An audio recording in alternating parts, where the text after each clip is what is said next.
चलो आज का अपना जो मेन टॉपिक है वो है पोटेंशियोमीटर। लेकिन पोटेंशियोमीटर पढ़ने से पहले हम लोग ये देखते हैं कि पोटेंशियोमीटर का हमको ज़रूरत क्यों पड़ता है, आखिर वो क्यों मेरे ऐसे एस्पेक्ट्स में या क्यों लाइमलाइट में आया। तो चलो देखते हैं हम लोग सबसे पहले कि मेरे पास एक सेल है। मेरे पास एक कोई सेल है, जैसे मान लो ये मैंने बोला एक सेल है। तो इस सेल का कुछ होने वाला है ईएमएफ और इसका कुछ होने वाला है इंटरनल रेजिस्टेंस। मैंने उसको लिखा है स्मॉल आर से, और ईएमएफ सेल का हमने लिखा है ई से। अब हमने तुमको बताया था कि जब भी आप किसी सेल का चाहते हो मेजर करना ईएमएफ या कुछ भी ऐसा, तो मेरे को एक्सेस हो क्या होता है, मेरे को जो सेल के लिए एक्सेस होगा वो उसका दो टर्मिनल, जो दो टर्मिनल होता है वहीं पे मेरे को होता है एक्सेस। इसका मतलब कि अगर ये मैं ए और बी सेल का मानूँ टर्मिनल, तो हमको एक्सेस यहीं से मिलने वाला है। और ये जो इसका आपका होने वाला है ईएमएफ और इंटरनल रेजिस्टेंस, वो उसका होता है इंटरनल अपना जो भी खासियत है। तो आपको अंदर में कोई नहीं मिलेगा एक्सेस, आपको ये बाहर उसका जो दो होगा टर्मिनल आपको वहीं पे मिलेगा एक्सेस। अब मान लो कि मेरे को इसका फाइंड करना था ईएमएफ, तो हमने इस ईएमएफ मेजर करने के लिए हमने यहाँ पे एक वोल्ट मीटर लगाया, और हमको वोल्ट मीटर लगाना होगा इसके एंड में, या हम जिसको बोलते हैं टर्मिनल पे। तो यहाँ पे हमने एक वोल्ट मीटर लगा दिया। अब होगा क्या कि तुम जैसे ही वोल्ट मीटर को यहाँ पे इसके एंड के क्रॉस कनेक्ट करते हो, मेरा सर्किट होता है कंप्लीट। क्या हो जाएगा, मेरा सर्किट हो जाएगा कंप्लीट, और यहाँ से एक करेंट विड्रॉन हो जाएगा।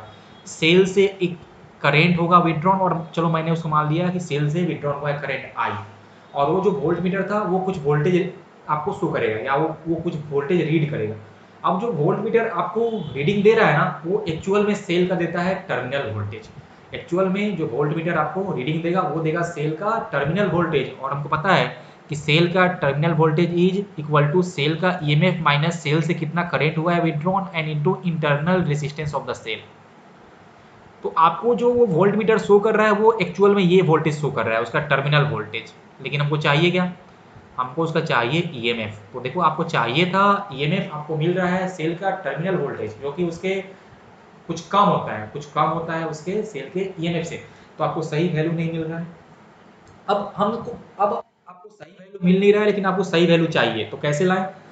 तुम ध्यान से देखो कि अगर मैं तुमसे बोलूं कि हमने वोल्ट मीटर कनेक्ट किया, तो सेल से कुछ करंट विड्रॉन हो गया, तो उस करंट विड्रॉन होने के चलते सेल के अंदर कुछ पोटेंशियल ड्रॉप हो रहा है due to internal resistance of the cell, और फिर हमको बाहर में मिल रहा है टर्मिनल वोल्टेज, जो कि सेल के आपका जो था ईएमएफ उससे कम होता है। सिंपल सी कहानी है। मतलब कि अगर मेरे को इस वोल्ट मीटर से सही रीडिंग लेना है, तो हमको कुछ ऐसा करना होगा कि सेल से कोई करंट ना निकले। क्योंकि अगर सेल से करंट आपका हो जाएगा जीरो, फिर आपका हो जाएगा terminal voltage is equal to EMF, फिर आपको सही रीडिंग मिलेगा। तो तब होता है ना जब आपका वोल्ट मीटर का रेजिस्टेंस इनफाइनाइट हो जाए। वो तब होता है जब resistance of volt meter is infinite, infinite resistance. और इसलिए हम बोलते भी हैं कि किसी आइडियल वोल्ट मीटर का रेजिस्टेंस इनफाइनाइट होना चाहिए। तो अगर इस वोल्ट मीटर का रेजिस्टेंस इनफाइनाइट हो जाएगा, तब वो सेल से कोई करंट विड्रॉ नहीं करेगा, और तब जो तुमको टर्मिनल वोल्टेज मिलेगा वो सेल के ईएमएफ के बराबर आएगा, और तब तुमको सही सही रीडिंग मिलेगा। लेकिन जब हम लोग वोल्ट मीटर कंस्ट्रक्ट करते हैं, तो ऐसा पॉसिबल नहीं है कि हम उसका इनफाइनाइट रेजिस्टेंस बना लें। तो ऐसा पॉसिबल नहीं है कि हम उसका इनफाइनाइट रेजिस्टेंस बना लें। तो इसीलिए आपको जो वोल्ट मीटर से रीडिंग मिल रहा था, वो आप उससे सही रीडिंग के बहुत करीब जा सकते हो। आप वोल्ट मीटर का जितना रेजिस्टेंस ज़्यादा रखोगे, वही मेरा टॉपिक भी था कि necessity of high resistance instrument. आप वोल्ट मीटर का जितना ज़्यादा रेजिस्टेंस रखोगे, करेंट उतना कम होगा, तो फिर सेल के अंदर वोल्टेज ड्रॉप उतना कम होगा, तो आपको जो टर्मिनल वोल्टेज मिलेगा वो उसके ईएमएफ के उतना करीब आपको वैल्यू देगा, लेकिन फिर भी वो आपका ट्रू ईएमएफ नहीं दे रहा है। तो सिंपल सी कहानी है। मतलब कि हमको कुछ ऐसा सिचुएशन खोजना होगा कि जहाँ पे हम रीडिंग लें तो मेरे सेल से कोई करंट ही ना निकले। तो जब हम वोल्ट मीटर यूज करेंगे तब तो वो तभी पॉसिबल है जब वोल्ट मीटर का आपका रेसिस्टेंस हो जाए इन्फानाइट। लेकिन वो हमारे लिए पॉसिबल नहीं कि हम इन्फानाइट रेसिस्टेंस का वोल्ट मीटर बना लें। तो वो तो मेरा भाई कहानी चला गया कि वोल्ट मीटर से आप एकदम सही वैल्यू नहीं कर सकते हो मेजर। तब कहानी तुम्हारा यहाँ से तुम्हारा आया कहानी पोटेंशियोमीटर का, कि हम लोग करते क्या है ना, तब पोटेंशियोमीटर का मेन फंक्शनिंग ही यही होगा कि हम लोग तब लेते हैं रीडिंग, हम लोग रीडिंग तब लेते हैं जब सेल से कोई करंट ही विड्रॉन नहीं होगा। ये होता है मेन। कि हम लोग पोटेंशियोमीटर का यूज तभी या उसका रीडिंग तभी हम लेते हैं जिस समय सेल से कोई करंट विड्रॉ नहीं हो रहा था। तो अगर सेल से कोई करंट विड्रॉ नहीं हो रहा था तो उस समय जो आपको सेल का टर्मिनल वोल्टेज मिलेगा वो उसके ईएमएफ के बराबर हो जाएगा। तो मेनली पोटेंशियोमीटर का फायदा अपना यही आता है कि उसका रीडिंग हम तब लेंगे जब सेल से कोई करंट विड्रॉ नहीं होगा। तो तुमको अभी समझ में आ गया होगा कि नॉर्मल वोल्ट मीटर से हम अगर चाहते हैं नापना ईएमएफ तो क्या दिक्कत मेरे को हो सकती है और मेरे को पोटेंशियोमीटर कैसे हेल्प करेगा। हालांकि जब हम लोग पोटेंशियोमीटर के बारे में और कहानी करेंगे तो और भी होगा क्लियर कि कैसे करंट उसमें सेल से करंट नहीं निकलता है तब हम लेते हैं रीडिंग, वो बात की बात है। फिलहाल तुम लोग ये समझो कि क्यों हम लोग नॉर्मल वोल्ट मीटर यूज नहीं करेंगे, सिंपल सी कहानी ये है। और वही मेरा टॉपिक ये भी था कि necessity of high resistance instrument. हम चाहते हैं कि मेरा वोल्ट मीटर का अगर रेसिस्टेंस इनफाइनाइट हो जाए तो फिर मेरा काम यहाँ से भी बन सकता है, लेकिन आपको रेसिस्टेंस इनफाइनाइट करना पॉसिबल नहीं है। तो मतलब यहाँ से मेरा पूरा अच्छे से काम नहीं बनता है। ओके, देखो तो मैंने यहाँ पे टॉपिक दिया पोटेंशियोमीटर और उसमें सबसे पहले हमने लिखा है कि at the time of reading no current is withdrawn from the cell, और वो सेल जिसका हमको ईएमएफ मेजर करना है। सिंपल सी कहानी है। अब हम लोग देखते हैं थोड़ा सा इसके कंस्ट्रक्शन के बारे में। देखो ये है कंस्ट्रक्शन ऑफ पोटेंशियोमीटर। पहले तो इसका क्या क्या कंपोनेंट है मैं तुमको वो समझा रहा हूँ, देखो ध्यान से। सबसे पहला होता है कंपोनेंट कि ये पोटेंशियोमीटर जो होता है उसमें एक लंबा वायर होता है, एक लंबा वायर होता है और उस वायर का लेंथ 1 से 5 मीटर के बीच में होता है, 1 मीटर से लेके 5 मीटर तक। अब आप अगर ध्यान से देखो तो 5 मीटर का हमको अगर लेंथ है का वायर अगर हमको स्ट्रेच करना हो एक साथ तो ऐसा होगा कि मेरा जो इंस्ट्रूमेंट का लेंथ बहुत ज़्यादा हो जाएगा।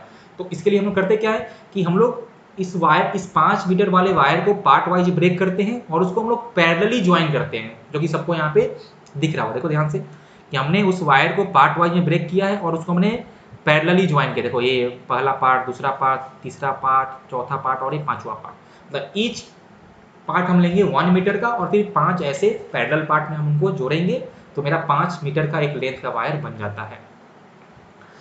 और उसके बाद ये जो मेरा वायर होता है 5 मीटर का, हमने जिसको 5 मीटर में जोड़ा है वो एक आपका वुडन बोर्ड पे फिक्स होता है, एक आपका लकड़ी का बोर्ड होता है, उसी पे ये वायर को हम लोग स्ट्रेच किए रहते हैं और दोनों एंड पे वायर को हम लोग कॉपर स्ट्रिप में फिक्स रखते हैं, जो कि तुम लोग यहाँ पे दिख रहा होगा। उसके अलावा इस वायर के पैरेलली हम लोग एक मीटर स्केल भी करते हैं ज्वाइन, जहाँ पे हम लोग लेते हैं लेंथ का रीडिंग की कितना लेंथ आया है। ओके, उसके बाद देखिए ये जो सेल है ये आपका जो है सेल एक्चुअल में जिसका हमको मेजर करना होता है ईएमएफ, उसको हम करते हैं ज्वाइन यहाँ पे, जो आपको भी दिख रहा होगा भी प्लस माइनस। तो एक्चुअल में हम लोग यहाँ पे सेल लगाएंगे जिस सेल का हमको करना हो मेजर ईएमएफ। उसके अलावा हम एक लेते हैं गैल्वेनोमीटर, क्योंकि हमने तुमको कहा कि हम लोग तभी लेते हैं रीडिंग जब मेरे सेल से कोई भी करंट विड्रॉ नहीं हो रहा होगा, तो वो हमको बताएगा गैल्वेनोमीटर की। जब उसमें कोई डिफ्लेक्शन नहीं होगा तो हम समझ लेंगे कि मेरे सेल से अभी कोई भी करंट विड्रॉ नहीं हो रहा था। ठीक है, तो सिंपल सी कहानी है कि आपका गैल्वेनोमीटर भी होने वाला है, जो आपको यहाँ पे जी से दिख रहा होगा। देखो यहाँ पे फिर आपका एक जॉकी होगा जिसको हम लोग उस वायर पे स्लाइड करेंगे। अब जो ये आपको यहाँ पे था ना सेल जिसका मेरे को ईएमएफ करना था मेजर, उसके अलावा एक और सेल होता है इस पोटेंशियोमीटर में, हम लोग एक और सेल लेते हैं और उसको हम बोलते हैं ड्राइवर सेल, जो कि आपको देखो यहाँ पे आपको दिख रहा है ऊपर में। इसको हम बोलते हैं ड्राइवर सेल। ड्राइवर सेल का मतलब ये होता है कि ये जो आपका था ना पोटेंशियोमीटर वायर, उस पोटेंशियोमीटर वायर में करंट सेंड करता है ड्राइवर सेल। वो कैसे करता है फंक्शन वो हम लोग और अभी सीखेंगे बाद में। साथ ही साथ मेरे सर्किट में एक और होता है चीज जिसको हम बोलते हैं रियोस्टेट। देखो मैंने यहाँ पे उसको लिखा है RH से, RH stands for rheostat. Actual इससे हम लोग अपने पोटेंशियोमीटर वायर में करंट को कंट्रोल करते हैं। रियोस्टेट एक ऐसा सेटअप होता है जिससे आप सर्किट का रेसिस्टेंस का वैल्यू वेरी कर सकते हैं, तो आप अपने वायर में या अपने सर्किट में आप करंट भी कंट्रोल कर सकते हैं। ठीक है, और ये जो आपको की दिख रहा है ये एक्चुअल में की होता है जो कि स्विच की तरह करता है एक। तो ये मेनली आपका ऐसा होता है कंस्ट्रक्शन ऑफ पोटेंशियोमीटर। सबको आगे समझे ना। अब देखते हैं इसका वर्किंग कि ये काम कैसे करता है। हालांकि ये तो आपका हुआ कि ऐसा सेटअप होता है, लेकिन जब हम लोग अपने कॉपी में इसका सर्किट करेंगे ड्रॉ, तो हम लोग एकदम सिंपल सर्किट ही ड्रॉ करते हैं। देखो कैसे हम लोग सिंपल एक लेंगे ये सेल ऊपर में और इसको हम बोलेंगे ड्राइवर सेल। इसको आप मैंने मान लो कि कैपिटल ई से ईएमएफ, और इसके साथ हम एक लेंगे रियोस्टेट जिसको मैं यहाँ से लिखूंगा RH से। ओके ऐसा, और उसके बाद यहाँ पे मैं इसको ऐसे बनाऊंगा कि ये अपना वायर आ रहा है रियोस्टेट से। उसके बाद एक मैं लिखूंगा पोटेंशियोमीटर वायर, तो मैं यहाँ पे सिर्फ एक पार्ट ही शो करूंगा वायर का। यहाँ पे जैसे 5 पार्ट था ना अपना, लेकिन हम लोग जब कॉपी में बनाते हैं डायग्राम तो हम लोग सिर्फ एक पार्ट ही शो करते हैं कि ये मेरा ए बी जो था वो पोटेंशियोमीटर वायर था। अब उसका लेंथ हमको क्वेश्चन में दिया रहता है 1 मीटर 2 मीटर 3 मीटर जो भी रहेगा हम लोग वो ले लेंगे। और उसके बाद जिस सेल का हमको मेजर करना हो ये में उसको हम लोग जोड़ेंगे यहाँ पे ऐसा सेल का ये में। और सेल का कुछ हो सकता है इंटरनल रेसिस्टेंस भी। और यहाँ से हम जोड़ेंगे एक गैल्वेनोमीटर और इसमें एक होगा जॉकी। तो एक्चुअल में जो हम लोग कॉपी में डायग्राम ड्रॉ करेंगे वो एकदम सिंपल होगा और ऐसा आने वाला है। और आपका जो नॉर्मल प्रैक्टिकल में जो होता है वो डायग्राम ऐसा होता है। तो ऐसा तो अपने को सर्किट में बनाना ऐसा पॉसिबल नहीं है, तो इसलिए हम लोग इसको सिंपल फॉर्म में ऐसे ड्रॉ करेंगे। ठीक है, चलो अब देखते हैं हम लोग आगे इसका वर्किंग प्रिंसिपल कि कैसे ये वर्क करता है। देखो तो मैंने यहाँ पे अब हम जा रहे हैं बात करने प्रिंसिपल पे कि कैसे ये काम करता है। तो हमने यहाँ पे लिखा कि the principle of potentiometer states that when a constant current is passed through a wire of uniform cross sectional area, comma, the potential drop across any portion of the wire is directly proportional to the length of that portion। देखो इसका मतलब क्या हुआ या ये कौन से principal पे काम करता है। जैसे मान लो कि ये मेरा पोटेंशियोमीटर वायर था, ये मैंने मान लिया कि ये A B is the potentiometer wire और इसका कुछ लेंथ हमको एल दिया रहेगा क्वेश्चन में कि length L is the length of potentiometer wire. और इसमें मान लो कि कांस्टेंट करंट फ्लो हो रहा होगा आई।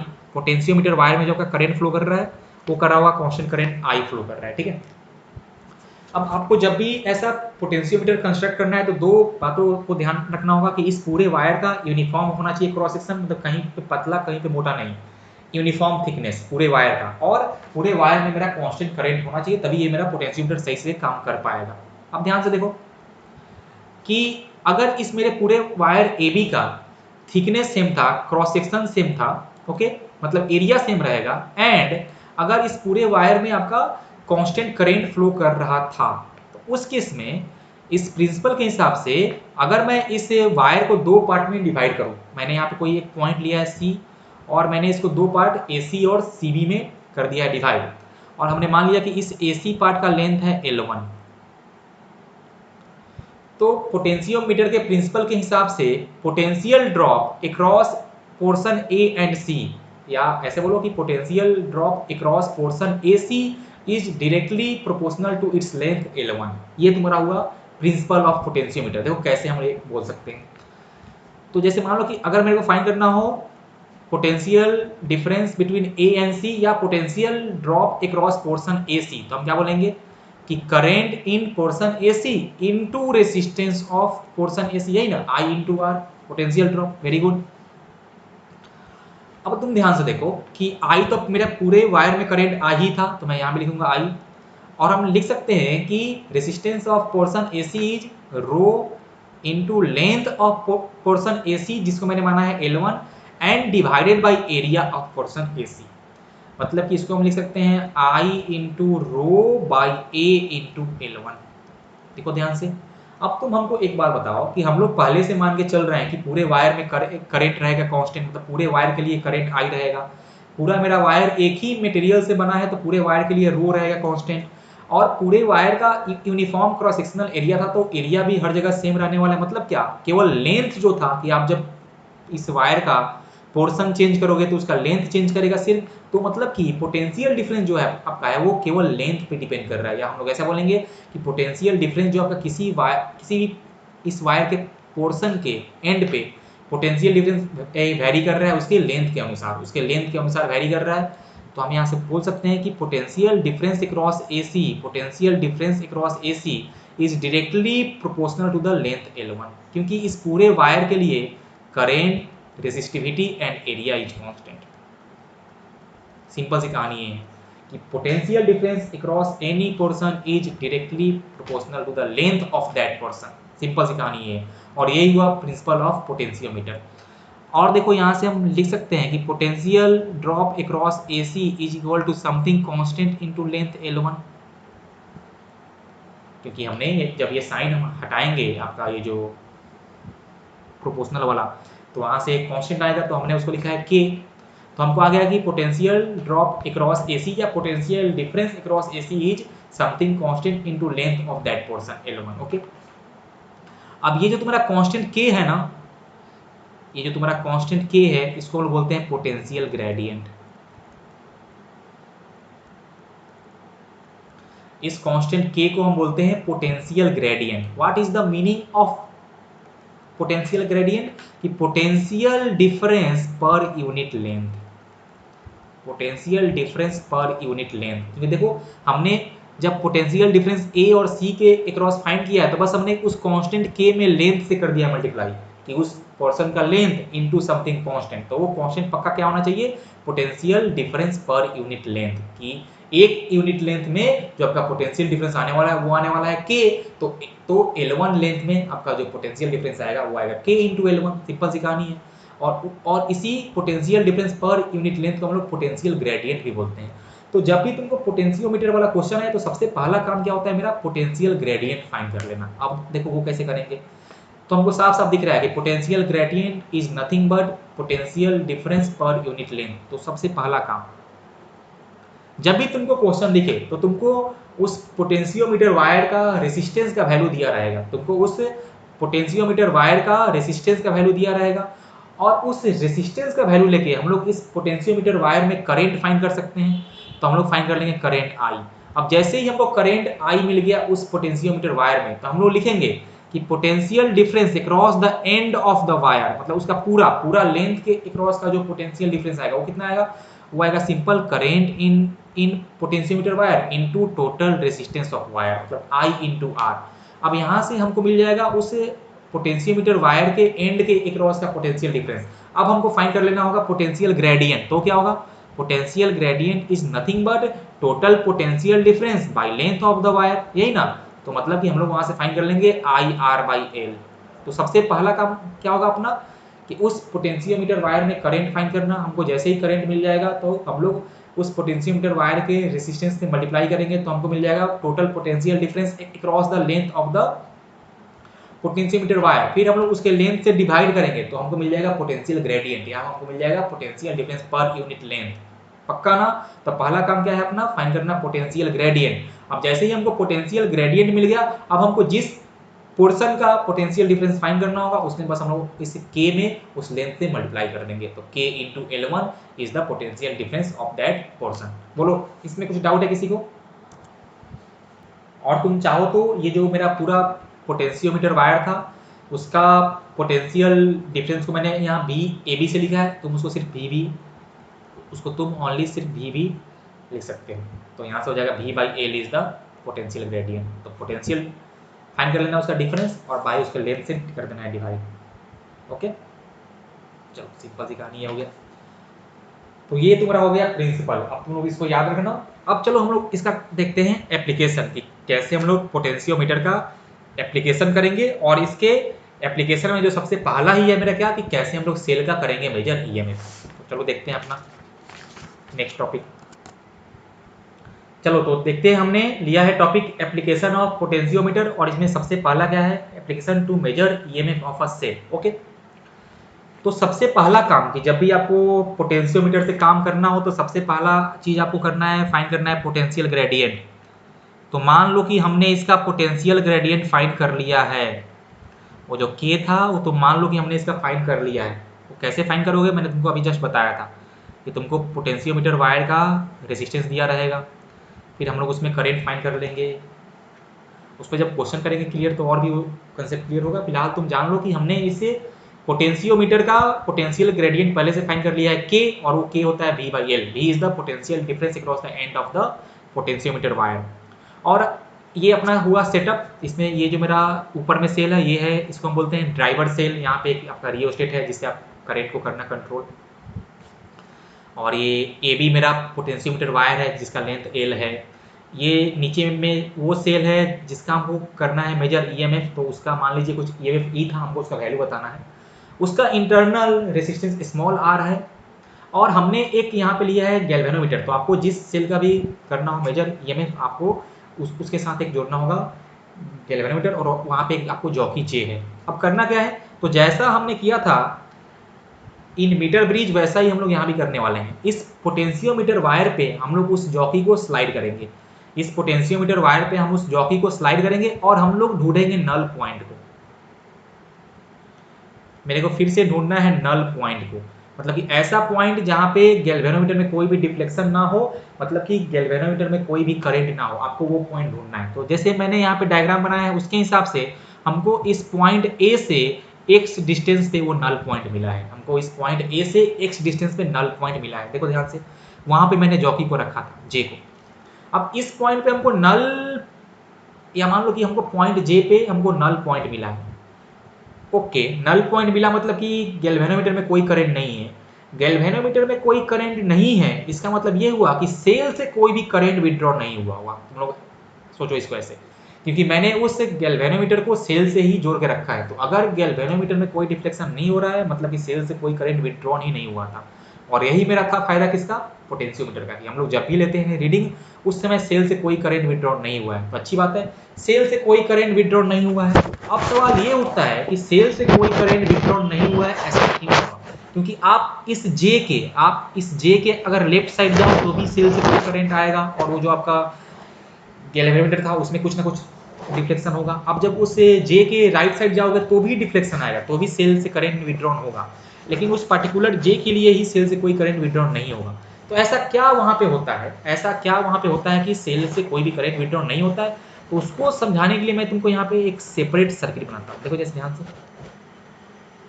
कि मान लो कि ये मेरा सेल था और इसका कुछ रहा होगा ईएमएफ ई, ये सेल का इंटरनल था, देखिए यहाँ पे था गैल्वेनोमीटर और इसमें कोई करंट नहीं था।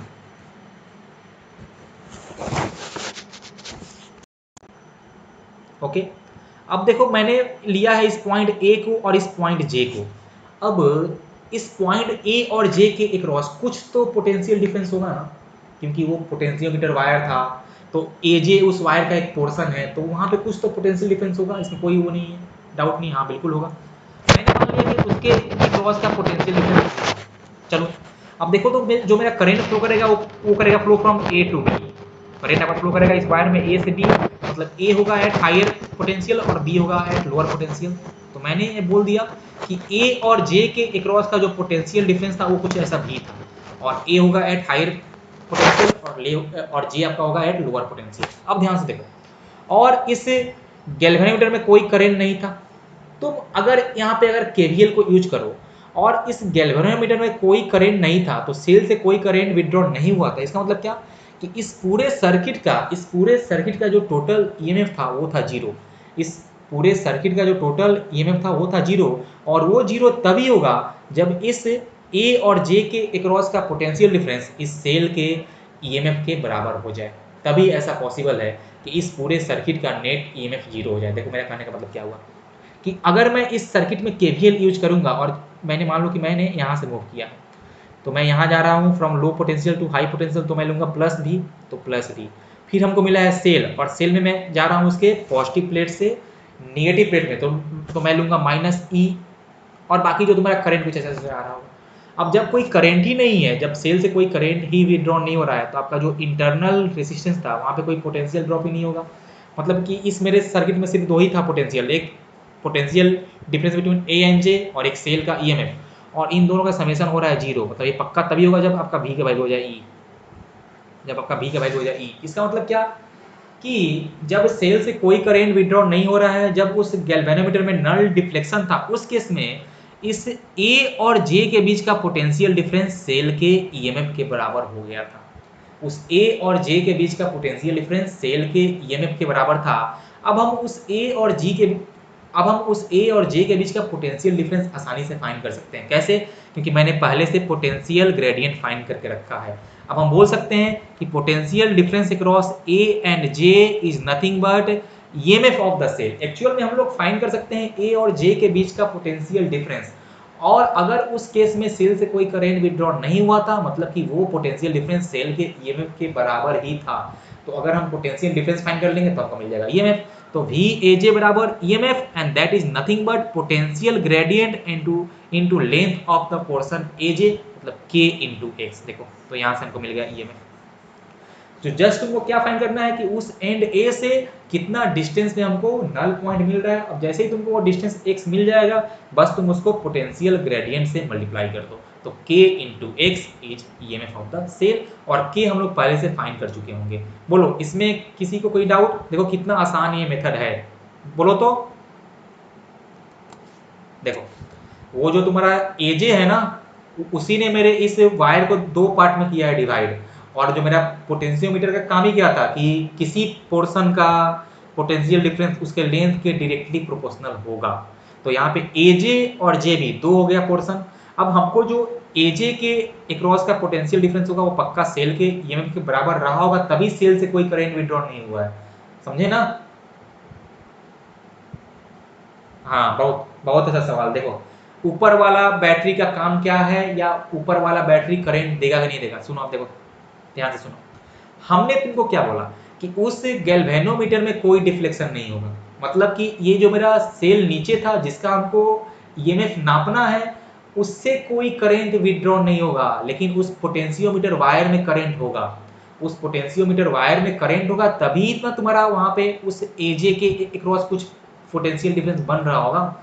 वो उस वायर में करंट फ्लो करने के चलते ही आपका एजे के अक्रॉस पोटेंशियल डिफरेंस क्रिएट हो रहा है। इसका मतलब आप सिंपल ऐसा बोल सकते हो ना कि जो भी इस सेल से करंट निकल रहा होगा आई, वो इधर कुछ नहीं आने वाला है, इस सेल में कोई करंट नहीं आएगा, सारा का सारा करंट आपका इस पोटेंशियोमीटर वायर में चला जाएगा।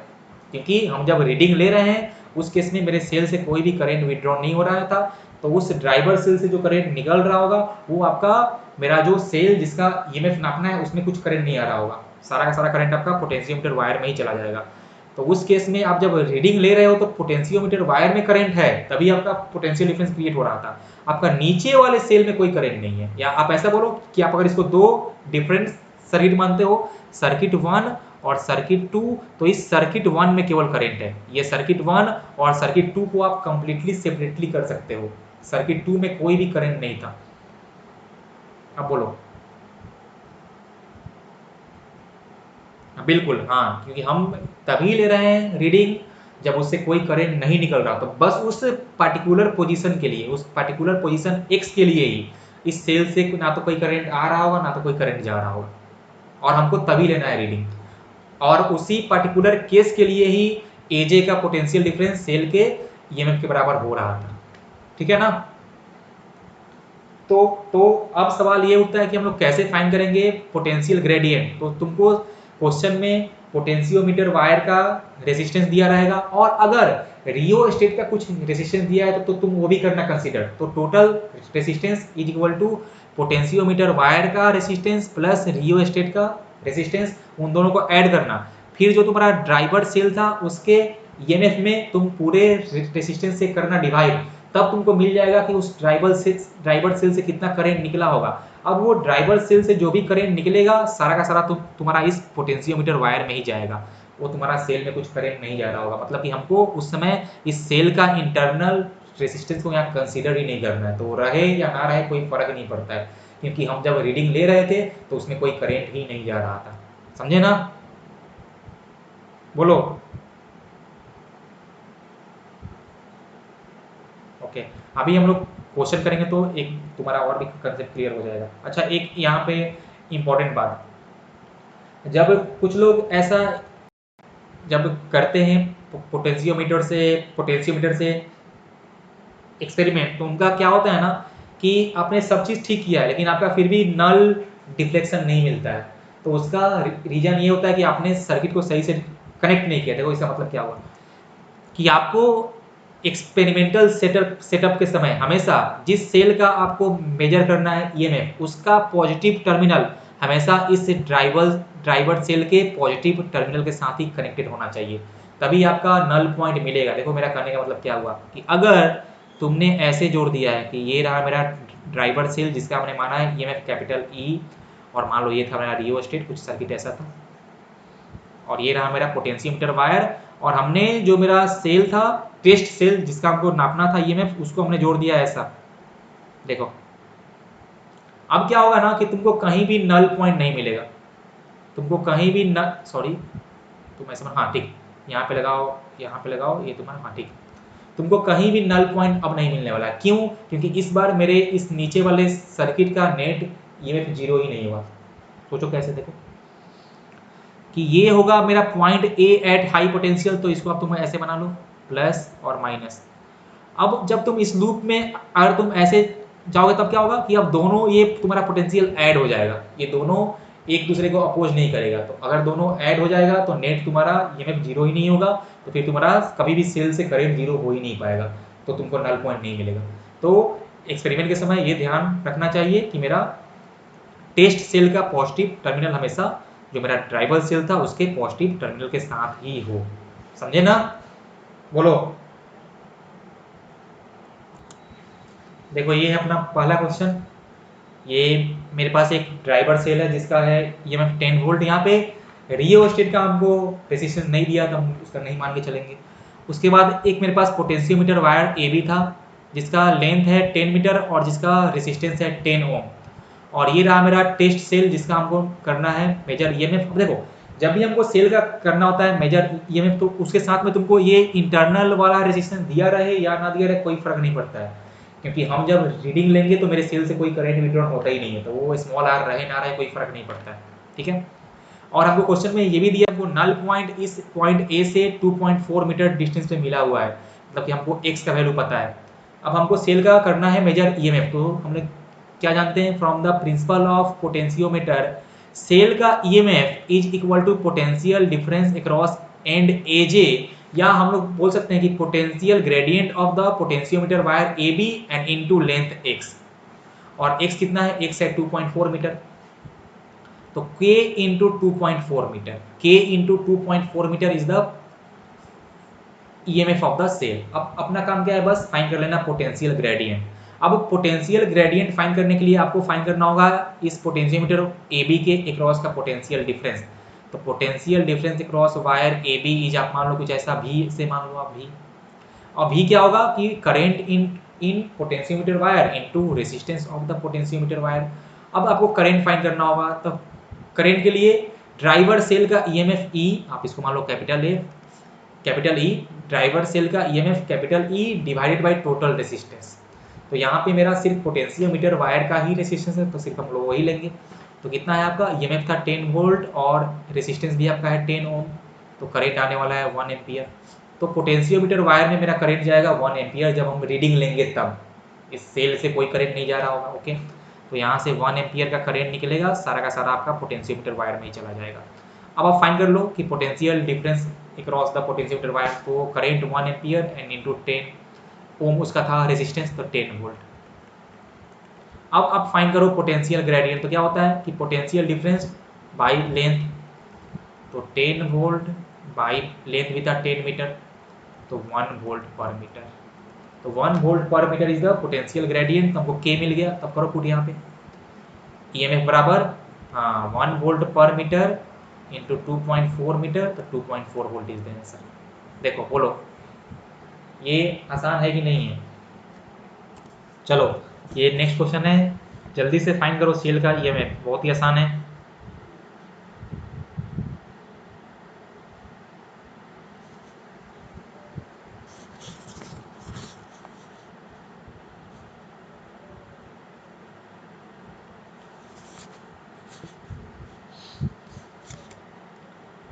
सबसे पहले हम लोग फाइंड कर लेंगे पोटेंशियल ग्रेडियंट, पहला काम फाइंड करना पोटेंशियल ग्रेडियंट। तो आपका हो जाएगा potential difference across the end of the potentiometer wire by उसका लेंथ, और पोटेंशियल डिफरेंस के लिए हमको फाइंड करना होगा उसमें resistance current into resistance I into R by L length. Current find करते हैं तो ड्राइवर सेल का EMF 48 volt by total resistance. तो इस बार देखो हमको यहाँ भी दिया हुआ है, हाँ हमको दिया है कि नहीं 18.4 आएगा, हमको यहाँ पे दिया है कि 18.4, हमको यहाँ पे दिया है कि 48 वोल्ट इज द सेल का ईएमएफ, और इस बार हमको रियो स्टेट का भी दिया है 2 ओम रेजिस्टेंस। तो टोटल आपका आने वाला है रेजिस्टेंस 10 + 2 12 ओम। तो करेंट आएगा 4 एम्पियर, तो करेंट आया 4 एम्पियर। तो अब फाइंड कर लो यहाँ से पोटेंशियल ग्रेडियंट, तो आई आपको मिल गया 4, रेजिस्टेंस ऑफ द वायर था 10 एंड बाई लेंथ कितना था? लेंथ भी आपका था 10, तो मतलब आ जाएगा 4 volt per metre. 4 volt per metre is the potential gradient. तो अब जो सेल का होगा ईएमएफ वो आपका हो जाएगा पोटेंशियल ग्रेडियंट इंटू लेंथ, आपका कितने लेंथ पे मिला नल पॉइंट, तो आप उसको x मान लो, तो k इंटू एक्स, तो 4 इंटू 4.6 18.4 वोल्ट। देखो ये रहा क्वेश्चन। इस क्वेश्चन में तुमको सेल का ईएमएफ पता है, तुमको इस बार वो डिस्टेंस फाइंड करना है x। इससे पहले जो क्वेश्चन की थी उसमें हमको डिस्टेंस पता था, ईएमएफ फाइंड करना था। यहाँ पे हमको ईएमएफ पता है कि टेस्ट सेल का ईएमएफ है 15 वोल्ट, और तुमको वो बताना है कि x एंड ए से कितना डिस्टेंस पे हमको नल पॉइंट मिल रहा है। जल्दी से फाइंड करो। देखो देखो सुनो, तो यहाँ पे हमको दिया है सेल का ईएमएफ E, तो हम लोग करेंगे use E is equal to K into x. अब के था अपना पोटेंशियल ग्रेडियंट, तो चलो देखते हैं कि पहले फाइंड करते हैं कितना आने वाला है वैल्यू ऑफ के। तो वैल्यू ऑफ के आएगा potential difference A cross potentiometer wire by उसका लेंथ एल, और भी तुम्हारा आ जाएगा current into resistance by length L. देखते हैं हम, हाँ आप देखते हैं कि कितना करेंट है। तो करेंट कितना आएगा I equal to E M F of driver cell. हमेशा करेंट के लिए तुम लेना जो ड्राइवर सेल था उसका ई एम एफ, तो 20/6 ओम प्लस 4 ओम, तो आएगा 2 एम्पियर। तो V आपका आ जाएगा I into R, 6 into 2 12 volt. तो 12 वोल्ट तुम्हारा आ गया क्या, 12 वोल्ट अपना आ गया potential difference across the potentiometer wire. अब यहाँ से फाइंड कर लो वैल्यू ऑफ के, तो 12 डिवाइडेड बाई एल कितना था 10 ना, तो 1.2 वोल्ट पर मीटर। तो 1.2 volt per metre is the potential gradient, ठीक है। और हमको जो दिया था सेल का ईएमएफ वो दिया था हमको 15 वोल्ट ना, तो 15 volt is equal to 1.2 into x. यहाँ से x कितना आएगा 15/1.2, और तुम इसको सॉल्व करोगे तो मेरे ख्याल से ये आने वाला है 12.5 मीटर। वेरी गुड, मतलब कि हमको एंड ए से 12.5 मीटर डिस्टेंस पे नल पॉइंट मिलने वाला है, यही ना। ओके अच्छा, अब तुमने एक सेकंड के लिए भी ये नहीं सोचा कि वायर का लेंथ टोटल 10 मीटर है, तो हमको उसमें 12.5 मीटर कहाँ से मिलने वाला है। अगर वायर का लेंथ ही 10 मीटर है तो हमको फिर 12.5 मीटर कहाँ मिलेगा। तो सुनो देखो इधर, एक्चुअल में तकलीफ यहाँ पे ये है ना कि आप इस गिवन पोटेंशियोमीटर से इस सेल का ये आप मेजर नहीं कर सकते हो।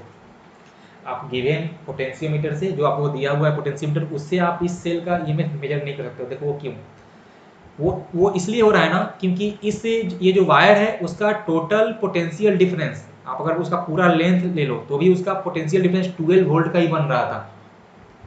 और आपको जो करना है मेजर उसका पोटेंशियल या उस सेल का ईएमएफ 15 वोल्ट है, तो उस वायर के अक्रॉस आपको मैक्सिमम वोल्टेज 12 वोल्ट मिल सकता है।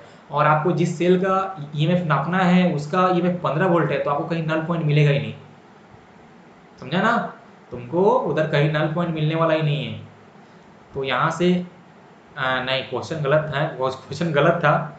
तो यहाँ से कंक्लूजन ये निकलेगा कि मैक्सिमम आप जो ईएमएफ नाप सकते हो, maximum measured EMF is equal to the potential difference across potentiometer wire. मतलब इस पोटेंशियोमीटर का यूज करके आप मैक्सिमम 12 वोल्ट का सेल का ईएमएफ नाप सकते हो। 12 वोल्ट से जैसे ही ज़्यादा का ईएमएफ का सेल आएगा फिर ये पोटेंशियोमीटर वर्क नहीं करेगा, समझे। तो ये याद रखना कि maximum measured EMF is equal to potential difference across potentiometer wire, जो कि आपका 12 वोल्ट आया था। तो अगर 12 वोल्ट या उससे कम का रहता आपका सेल का ईएमएफ, तब आपका आंसर सही सही आ जाता, मतलब वो 10 मीटर आता या 10 से कुछ कम आता। लेकिन इस केस में आपका आंसर आ गया था 12.5 मीटर। ओके